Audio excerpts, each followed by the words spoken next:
So I was watching this new video from Neryl, a really fun YouTube essayist not unlike myself, who happens to be creating his own independent HD remaster of Majora's Mask because of his dissatisfaction with the 3DS remake, which he expressed in a full-blown YouTube video essay with funny edited bits and shit. He puts a lot of effort into his videos, and they're really good. He made this video comparing Skyward Sword and Breath of the Wild and talking about each game's strengths and weaknesses, why each one falls short of being what he considers to be one of the best Zelda games, but still having enough redeeming qualities and some of those contrasting from each other that they could learn from one another in taking the next step into creating the next Zelda game. And I'm almost certain that something like that has to happen if Nintendo is in any way listening to fan reaction, which they surely are considering the way that they keep changing the trajectory of the series, seemingly in response to fan reaction.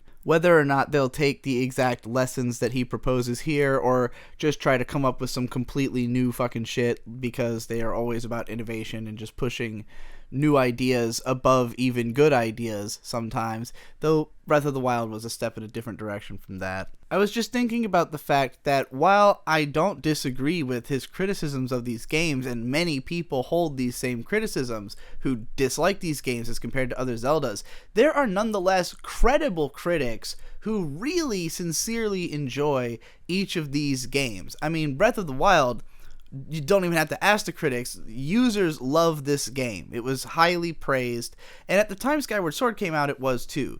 I would say that over time it developed a worse reputation, but nonetheless, mainstream reviewers who are not all necessarily terrible, at least not terrible at picking up on what most people will enjoy, were very positive about the game. It was the highest rated game on the Wii. But Breath of the Wild is more bombastically praised. The only people I see criticizing it are usually more YouTuber-style journalists, people who are more into hardcore games and have more criticisms for this one as compared to other games they've gotten used to playing that they find more value in, which is not necessarily what the average consumer is going to be concerned about. And Zelda fans, there are a lot of them. Not all of them are people who get into much other gaming beyond Zelda and maybe some other mainstream titles, i.e. they are less jaded to some of these mechanical mistakes than the rest of us. But ultimately, if you're asking why someone like Dunkey, who I think generally has agreeable taste and is clearly into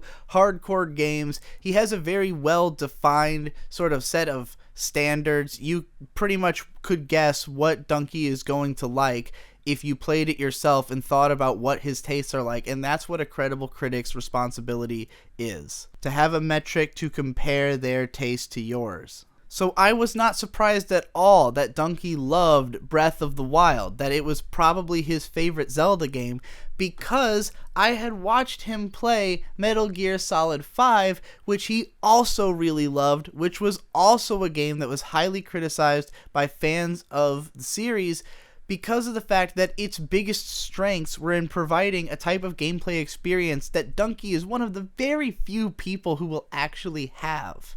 Although I say few people, but there are probably plenty of gamers who won't even play these games with the ambition of beating them, but will simply view them as sandbox games. If anybody who might take a Grand Theft Auto-esque mindset to this game, because the people who play Grand Theft Auto games by and large are more into it for chaos simulation than they are for actually completing the narrative, whether they do actually go through with that or not, which I think increasingly people did over the years. But Dunkey is the kind of player who just likes to push all the systems to their extremes and just see what he can get away with. He's honestly really creative in the way that he uses the game mechanics, and it's really crazy to think that these things are possible within the game, and you have to wonder if the developers even truly accounted for these exact scenarios, when they were setting things up. Is the level designed to make this happen? Is this a common gameplay experience, or is this something that is more, emergent? It's difficult to tell, and that makes the game feel magical to someone like him. because he will push those systems so far. And I cannot be convinced that there is no merit to Metal Gear Solid 5 or Breath of the Wild after watching Dunkey play the goddamn games, because I am sincerely entertained by what he has created within them.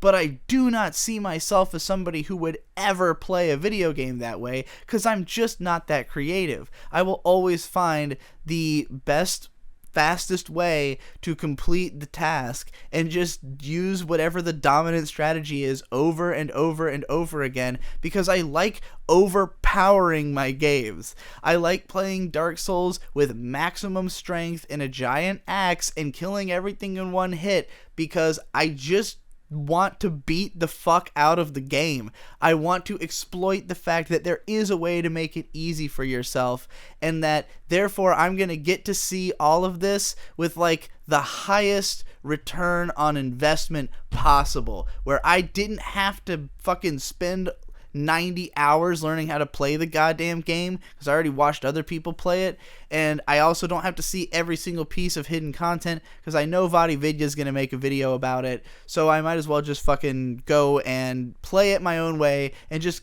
cream the goddamn game. So I look at a game like Breath of the Wild that is clearly easy and repetitive, and I think, I don't really want to play a game that fucking long, you know, to try to get 100%, because it seems like the most fulfilling experience you can have with this game is to dick around extensively and really take your time and really explore the systems, and I just don't really play Zelda that way, so I'm not really that interested in it. I do like the fact that you can do things in any order, but doing that on the NES game did not make the game 60 to 90 to 100 hours long. Doing everything made it like 22 hours long, you know, and you could, I mean, it didn't even necessarily lengthen the game to do things in any different sequence. It wasn't like there was tons of secret shit. It was just that you could do it out of order. Like, you know, like a Mega Man game almost. When you got to the point of the Super Nintendo game, that was where it's like the hidden secrets of the overworld are what make the game so interesting. That like the overworld has this evolution to it, and every single screen has something unique about it. Like, there's probably either a treasure somewhere on that screen, or like the entrance to something, or an NPC. There's just an enemy layout. There's got to be something on there that you're going to have to pass through multiple times, and you're going to get a really good grasp of this place pretty quickly because you explore it so much, and you're going to start to realize what new effects your items can have on places that you've been passing by over and over again, which is comparable to the so-called Metroidvania style of games. So now the excitement of Zelda is discovery, and then you move that to 3D, and it's that same excitement, but for something that is like totally new in the way that you think about it. And while the game world is much larger and more open, just to give it that extra bit of breathing room and make it feel more adventurous, it doesn't try to be realistic. Everything is preposterously close together and small. However, you get to see it in a 3D space, and it just is impressive because you are using dimensions to observe things that you weren't using before. So now you will go to more uniquely hidden locations, you know? It's not always just like bombing a rock in a certain spot and then entering the wall. It's like there's more possibilities for what could be the unique entrance to some secret, and the world feels just big enough. And, you know, I don't know how they hit this magical capacity. I don't know if, like, this is pure game design or if this is technological limitation, but whatever the case, the N64 produced a world map just big enough to give a sense of wonder and scale to the game, because you could see all of the locations in the distance, which Dunkey talks about in his review of that game, where he, you know, praises it to high heaven, because of the fact that it's so exciting to see the mountains in the distance and then to eventually be on the mountains. And if you go all the way through with something like the big Goron sword thing, where like you're going to spend a lot of time in that overworld and you're really going to know your way around, then like you're gonna feel deeply lived in this world, which is part of what made Majora's Mask so effective, because it was so creepy to see all of those assets recontextualized into something deliberately unsettling, and that just added to like the dread and creepiness of that game, whether intentionally or not.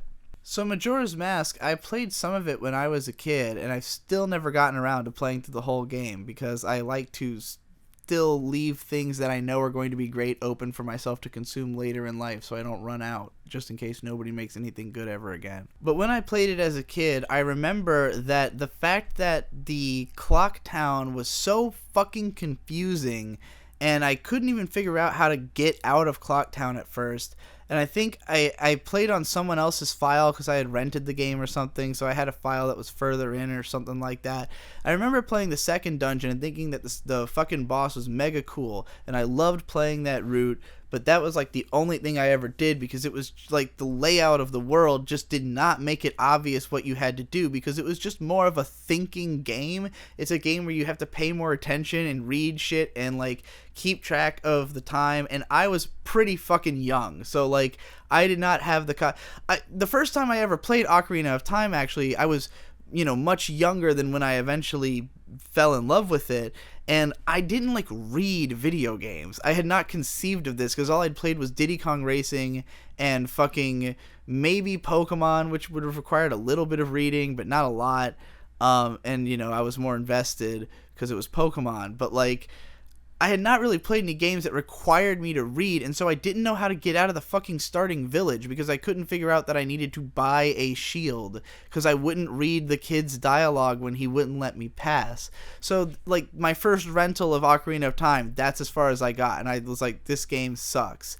And then I found out that like it was like the highest rated game of all time, and then my cousin played it in front of me and he beat it, and I was like reading him the strategy guide, and when I saw the game in full, I was like, oh my god, this is a fucking masterpiece, this is the greatest thing I've ever seen. I tried to write my own video game based on it. I became a big Zelda fan, and eventually I would play through the game later in life, and then most of the other games. So Ocarina of Time obviously has like a nostalgic majesty to me, so like I can't even fairly judge whether Majora's Mask is like a more iconic overworld or anything, or if it really is so stressful if I'm old enough that I can actually keep track of what the fuck is going on, or maybe look over a strategy guide and try to get 100% and really immerse myself like I've done with a game like Dark Souls. You know, maybe that would make it my favorite of all the Zeldas, but, you know, in the just brief impressions of my childhood, it was like one had a really inviting world and the other had a really frightening world, and for a kid, that wasn't necessarily a pleasant feeling. But the Wind Waker, when I was younger, it was just a little bit too complicated, and the fucking Forbidden Fortress or whatever, the place at the start of the game where you had to do stealth, was really fucking hard for me. I struggled with that shit because I couldn't figure out the vision cones on the enemies. They made that way easier in the Wii U version, which is one of the best things about that remake. Like, I can't even understate how happy I am that they made that segment fucking bearable, because I hate it. I've played it so many times. And, like, I would always just eventually kind of lose momentum because it took so long to get from place to place. And as a kid, I wasn't really curious enough to go to all the side islands because I was always worried that I wasn't going to be prepared enough, like that it was going to be too hard. So then when I played the Wii U version, I 100%ed the game. And I really fucking love the Wind Waker. The aesthetic is awesome. The narrative is probably the most epic feeling. I just love the GameCube in general. Fucking, you know, I love the artwork. And I love the HD remake. I don't give a fuck about what technological deficiencies it has. It looks better overall. And it plays better overall. So it has the fucking map on your screen. So like on the Wii U pad, which I like. So yeah, I love it on the fucking Wii U, even more than the GameCube version. But nonetheless, that game has big problems with the fact that the islands are mega repetitive, that they just reused a lot of the same shit, and that like it's obvious that there were hardware limitations meant they couldn't do as much with it as they would have been able to do with the concept with better technology. So what I, in my heart of hearts, am hoping for from a new Zelda is Wind Waker again. And that's not what we got. Like, that's the game I'm still waiting for, because it hasn't fucking happened yet. And it would be the best Zelda game in my book. Because what I want is a very interconnected and dense overworld, but if I have to explore it, I want it to be a systematic experience like it was in that game, where I knew there were 99 islands and I could go to each one and check it off on my list. They should have made it so you could have a better checklist system in the fucking touchpad game. But nonetheless, if you actually do it on pen and paper, it's extremely satisfying. So that's a kind of different type of appeal from Ocarina of Time. It's similar, and a lot of the structure is the same. You're still getting a great narrative, you're still getting great dungeons, a lot of variety, tons of density in the stuff that is there. You know, some of the towns have a lot going on, and there's just a lot of fucking islands. Even if a lot of them are the same, they're just different enough that it doesn't get completely stale. It's just a little disappointing when you go to the 5th fucking one of those stupid rock formations that are exactly the same. But, like, if they just made a step-up version of that, it would be the best Zelda for me. But instead we got Twilight Princess. And Twilight Princess doesn't really think about Ocarina of Time's pacing. It just extends everything. It just makes everything longer and bigger and more epic. Because theoretically, that seemed to be what people wanted from Zelda, that they were so disappointed that the Wind Waker wasn't. People were just saying, make Ocarina of Time again, but bigger and better. And so they did, but the problem is that they added in so many weird mechanics, like spending so much time as the wolf, which is such an oddly specific set of mechanics that isn't really that fun to play repetitively. Like, you know, it's kind of boring to play as the wolf. And then you play as Link, and the game is so segmented because of the fact that, like, they, you know, have these more realistic resolutions, but I don't really care for I don't think the aesthetic is nearly as interesting as the Wind Waker's aesthetic, because it just didn't sit right with the GameCube or early Wii's, like, you know, like, it looked outdated already because of the fact that there were other games doing photorealism so much better. So, like, right away, it made you feel like Zelda was a cheaper franchise, you know, even though the game is long as shit. And, like, if you play through the entire thing and you are just buying into it as bigger and better, then yeah, you're probably just going to enjoy it more, especially if you're like a kid who's like, dude, that was 50 fucking hours of stuff that was quality. So, like, you know, I had a great fucking time. But you're not necessarily thinking about, like, the pacing of playing the game repeatedly over the years, where Ocarina of Time or, you know, A Link to the Past or Link's Awakening or, like, Oracle of Ages or Seasons or the Minish Cap, which is my personal favorite of all the fucking 2D Zelda games because it's so dense, and, like, every single moment that I unlock a piece of something, I feel magical. Like, that's one of my favorite games, up there with the Wind Waker HD and Ocarina of Time. But I don't really care for the 3DS remake of Ocarina of Time, because even though it improves the graphics, like, I feel it softens the art design in certain ways and makes it less threatening, and it's more, like, flashy, and I don't like 3D effects, so that doesn't fucking work on me. And, like, I just felt that the scale of seeing the game on a large screen TV was a big part of what made it magical. Like, console games have a different weight to them than handheld games, and, like, when you put a full 3D Zelda game and you just translate it to a handheld without really, you know, like, a game that's not designed with the thought of it being played on a small screen, like, I think it just diminishes part of the impact of the game. And I made a video about this a whole lot fucking while back, called N64 versus 3DS Ocarina of Time, The Feeling of Movement, or something like that, on the DigiBros channel, which is now the Vic and Hope channel. Shout out my brother's Let's Play.